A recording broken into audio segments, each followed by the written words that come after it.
Hey, what's up you guys? It's Dorothy and welcome back to my channel.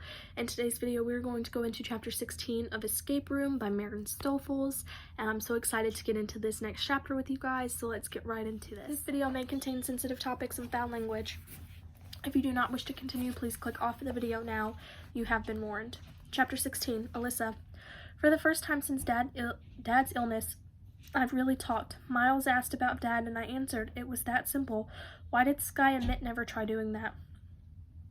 All the way home on my bike, I'm deep in thought. I dared to kiss Miles. I didn't think about it, just leaned in. At first, I was afraid he'd push me away, but then he actually pulled me toward him.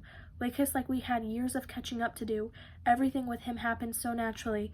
I become a version of myself I don't recognize, but one I really like. Just a bit careful, okay? But why? The only scary thing was Miles's face when he talked about his dad. But what do you expect? If my dad died, I'd go mad with grief. I don't know if I'd ever be able to talk about it normally. I can hardly even talk about when Dad was sick.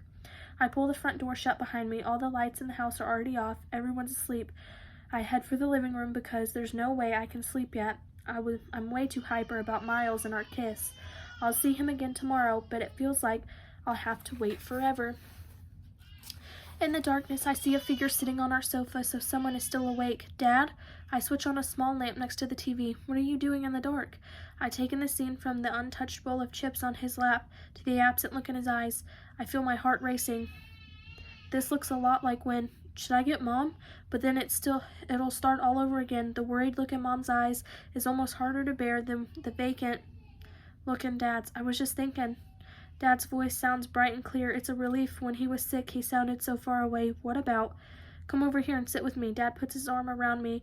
I see our reflection in the black screen of the television. Dad in his firefighter's uniform, me still in my coat. My dad starts talking. A teenage girl got seriously burned tonight.